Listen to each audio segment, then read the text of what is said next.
IPO को result कसरी हेर्ने त त्यसको बारेमा तपाईहरुलाई यो भिडियोमा सिकाउने छु। तपाईहरु नयाँ हुनुहुन्छ, आइपिओ को रिजल्ट हेर्न आउँदैन भने यो भिडियो हेरेर सिक्न सक्नुहुनेछ।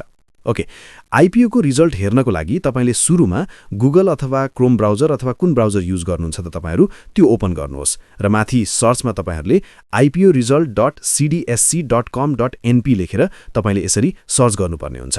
यसरी स्पेस नदिकन लेखेर सर्च गर्नुस्, डाइरेक्ट वेबसाइट ओपन हुनेछ। बेला-बेलामा चाहिँ यहाँनेर कनेक्सन फेल हुनेछ, फेरि ब्याक गर्दै आउँदै यो वेबसाइट खोल्न सक्नुहुनेछ।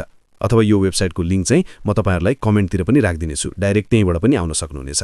र रिजल्ट आउन साथ कुनै बेला चाहिँ सर्भरहरू डाउन भएर चाहिँ वेबसाइटहरू नचल्न सक्छ। सो केही टाइम पछि तपाईहरुले हेर्न सक्नुहुनेछ। जस्तै अहिले यहाँनेर यो चलिरहेको छ।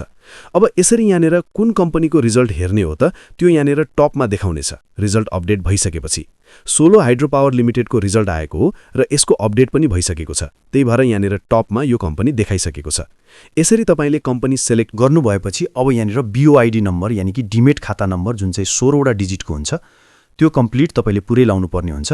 त्यसपछि यहाँनेर क्याप्चर जति छ त्यो यहाँनेर फिलअप गर्नुपर्ने हुन्छ। जे नम्बर छ यहाँनेर त्यो यहाँनेर फिलअप गर्ने हो। जस्तै मैले यहाँनेर सबै फिलअप गरिसके। अब भ्यू रिजल्टको अप्सनमा यसरी क्लिक गर्ने र तपाईहरुलाई आइपिओ पर्यो कि परेन त यहाँनेर देखाउनेछ। जस्तै यहाँनेर सरी नट अलोटेड भनेको छ, यानी कि मलाई चाहिँ आइपिओ परेन।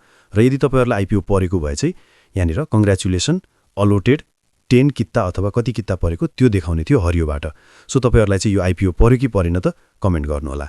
र आइपिओ पर्नेहरु सबैजनालाई कंग्रेचुलेसन र नपर्नेहरुलाई फेरि अर्को भर्न सक्नुहुनेछ र अर्को कुनै न कुनै यता एउटा न एउटा त परिहाल्छ। सो मलाई पनि परेको छैन, तपाईहरुलाई चाहिँ पर्यो कि परेन कमेन्ट चाहिँ अवश्य पनि गर्नु होला।